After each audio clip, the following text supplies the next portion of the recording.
¿Qué onda, morros? ¿Cómo están? El día de hoy vamos a platicar de lo que son los vectores. En un video anterior platicamos que hay una diferencia entre rapidez y velocidad, y precisamente remarcamos que la diferencia entre una cantidad y otra era que una era una expresión escalar mientras que la otra tenía un carácter vectorial. Pero, ¿qué es un vector? Nosotros estuvimos platicando que un vector es algo que posee magnitud, dirección y sentido. Entonces nosotros usualmente podemos denotar lo que es un vector mediante una flechita y su magnitud está dada por el tamaño de la misma flechita. En este caso, esta flechita que les estoy mostrando aquí tiene una longitud de 10 centímetros. En este caso, si este fuera un vector desplazamiento, sería un vector de tamaño 10 centímetros. ¿Sí? Sin embargo, nosotros podríamos cambiar la dirección o el sentido en el que existe este vector. ¿Qué vamos a hacer nosotros? Pues además nosotros podemos también mover este vector como nosotros queramos. Fíjense que si este vectorcito que yo tengo aquí mide 10 centímetros y es totalmente horizontal, si lo muevo hacia arriba sigue teniendo 10 centímetros y sigue siendo totalmente horizontal. Si lo pongo por este lado, 10 centímetros y totalmente horizontal. Eso no cambia y puede haber vectores que sean iguales entre sí. ¿Qué quiere decir?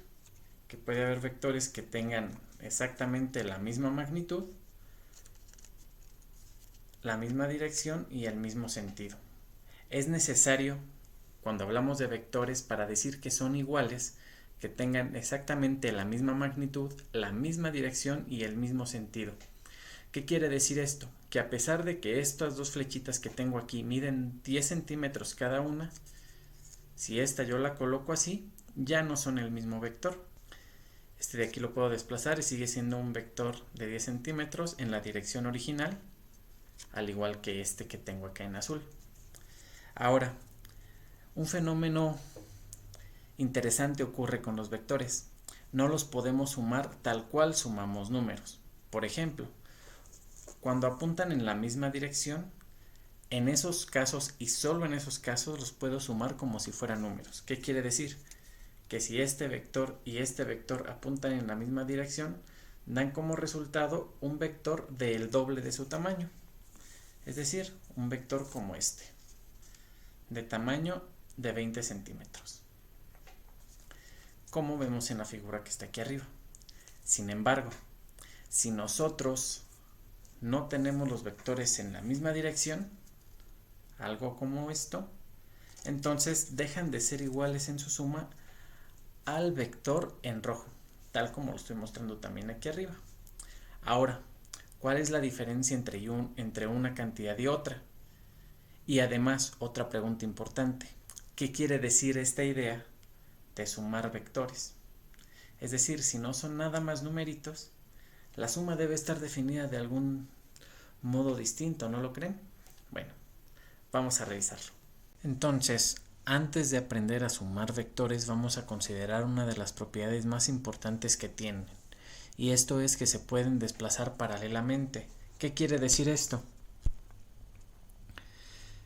Que yo puedo trazar aquí una línea y entonces conozco la dirección de mi vector. Y puedo trazar cualquier otra paralela. Es decir, este vector yo lo puedo mover en esta dirección como yo quiera. Yo podría dibujar este vector rosita aquí, o lo podría dibujar más acá abajo, o lo podría dibujar por acá, o lo podría dibujar por acá. Siempre y cuando yo no cambie la dirección y el sentido del vector, yo lo puedo desplazar y poner donde yo quiera.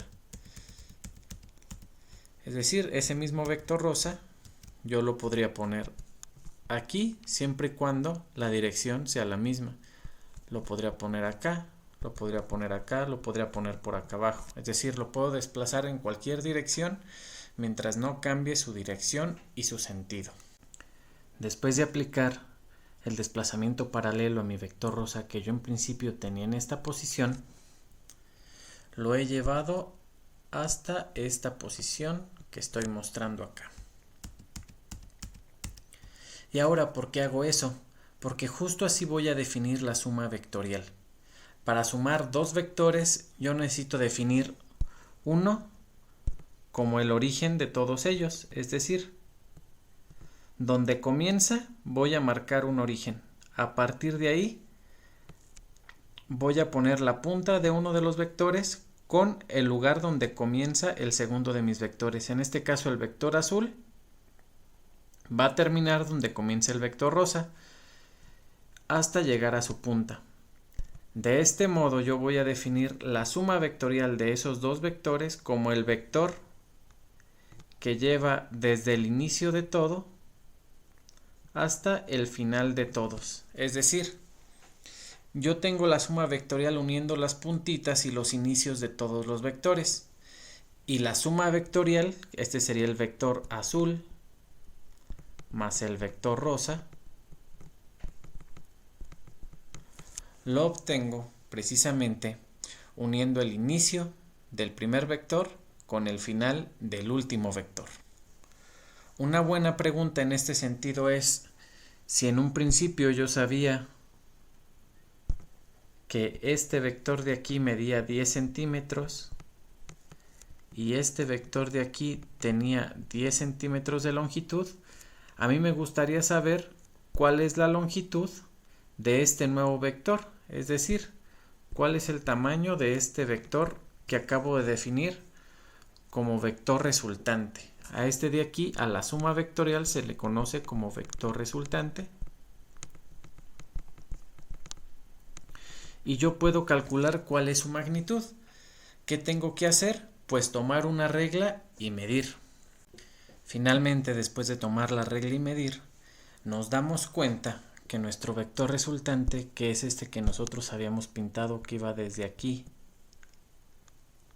hasta acá, va a tener una longitud, vector resultante, tendrá una magnitud de 18 centímetros. Noten que no estoy poniendo la flechita que va acá arriba. ¿Por qué?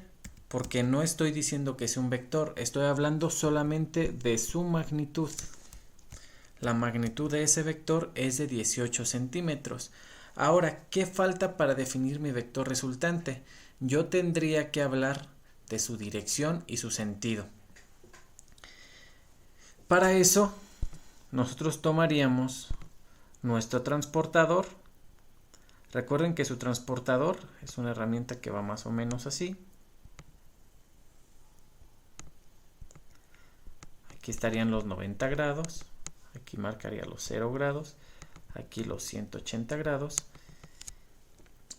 Y aquí, para saber que estoy midiendo de manera correcta, tiene una especie de T invertida. Esta T invertida sirve para que esta línea de abajo la pongamos paralela o la pongamos sobre este punto de aquí. Y esta línea, que es perpendicular, me sirve para orientarme con estas líneas de acá. Entonces, de ese modo sé que estoy midiendo el ángulo a partir de la dirección en la que estoy colocando este primer vector. En este caso, este primer vector yo lo estoy considerando como horizontal.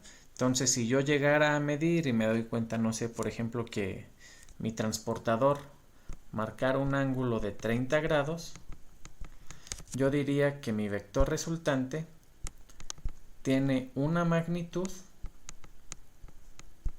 Estas barritas me indican el tamaño del vector nada más. Tiene una magnitud de 18 centímetros con un ángulo de 30 grados sobre la horizontal. Y con eso, aquí ya estoy definiendo el ángulo de 30 grados. Yo estaría diciendo ya cuál es la suma de estos dos vectores, ya que yo dije que la suma del vector azul con el vector rosa se definía justamente juntando el fin de uno con el inicio del otro, y posteriormente la suma vectorial sería el vector que va desde el inicio de todo hasta el fin de todo. ¿Qué quiere decir? Que yo podría sumar incluso un tercer vector. Para sumar ese tercer vector, ¿qué tendría que hacer? Pues colocar otro vector en este punto de acá, y luego nuevamente la suma vectorial de todo sería el vector que une el inicio de todo con el final de todo. Bueno, muchachos, pues eso sería todo por la suma vectorial. Si se dan cuenta, yo les hice una pequeña trampa. Y la trampa que les hice fue precisamente cuando les indiqué cuál era la suma de estos dos vectores para que me dieran este vector. ¿Recuerdan la imagen que les puse por acá arriba? Justamente estaban en esta dirección. Indiqué desde un principio cómo era la suma vectorial, pero nunca les dije cómo se hacía. Es decir, fue en un principio como un acto de fe. Ahora saben por qué la suma vectorial se hace de cierto modo, cómo está definida y estamos en condiciones de sumar vectores. Voy a resolver un pequeño ejercicio para que quede un poquito más claro y posteriormente no restaría más que ustedes lo intenten. Entonces sería todo por el video de hoy. Espero estén muy bien. Y en el siguiente video vamos a notar qué pasa cuando tengo vectores iguales, cómo puedo hacer un vector más grande o más chiquito, sin necesidad de la suma. ¿Qué quiere decir? Que también puedo multiplicar los vectores por números. ¿Cómo? Eso lo vemos en el siguiente video. Hasta luego, morros, que estén muy bien.